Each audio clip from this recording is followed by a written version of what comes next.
Tag and Brag Nation, what is up? It is another beautiful Tuesday, and I am extremely excited about that. You know why? Because it is Trail Camera Tuesday. Hashtag that all you want. Dean talked a little bit about beating a dead horse last week, and if you're not getting pictures of bucks, shifting your camera, even if it's 100 yards, couple hundred yards, one direction or another. And while that is an excellent piece of advice and it can be utilized on larger properties, if you're hunting smaller properties, 20, 30, 40 acre parcels, it makes it a little bit more difficult because there's only so much shifting that you can do. So today I want to talk about understanding the property that you hunt.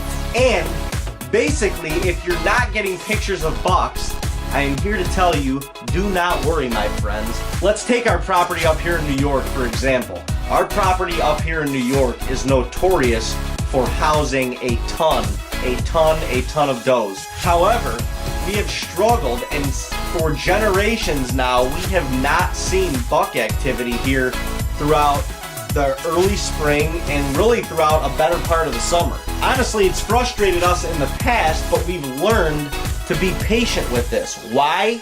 Because where the does are is where the bucks will eventually be. What are the bucks' main purpose? Really, what's a deer's main purpose on this earth? Every day they need to survive and they want to have sex. So the deer need three basic things to survive, okay? Obviously they need food, water, and cover.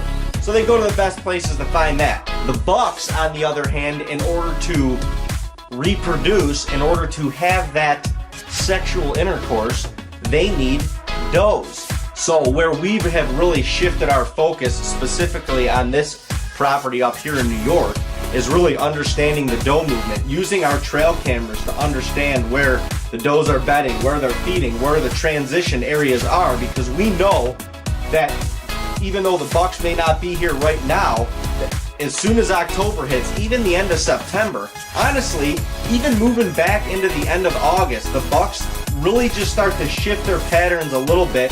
They start to try and figure it out. They start to try and figure out where the does are, where the family groups are, and where they're going to have the most success of having sex. Right now, our property here in New York is like the Playboy Mansion, and all the doors are locked. Come fall, this place is like Hugh Hefner opened the floodgates to the Playboy Mansion and is letting any dude that knows about it and that is in the area in. We see so many bucks that don't stay here all summer long throughout the months of end of September, October, and November. It is crazy. For instance, this buck right here, probably a 7 to 8 year old deer. Never seen him before in the summertime. Never seen him before in the summertime. But October, November comes around and he's in here. This buck is the same thing. Probably a 4.5, 5.5 year old deer. Never seen him in the summertime before. He was here all October. You don't want to be the guy, or I don't want to be the guy that's like, oh man, I had this buck on trail camera all summer long. All summer long I had him on trail camera. As soon as opening day hit, never saw him again.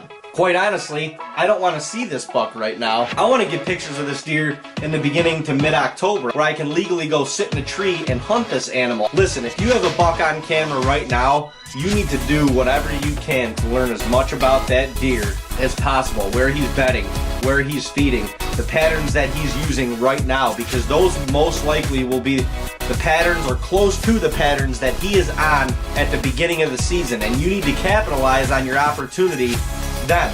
But I'm here to tell you that if you are getting pictures of does and you are getting pictures of a lot of does consistently, do what you can to learn about those does right now, where they're bedding, where they're feeding, and the patterns in between. Because my friends, when that air gets a little brisk, when it gets a little frisky, when those bucks are getting a little anxious for love, you are going to own the love palace, you are going to own the love shack, and you are going to have plentiful hunting and see a wide variety of bucks throughout October and November, and it is going to be glorious.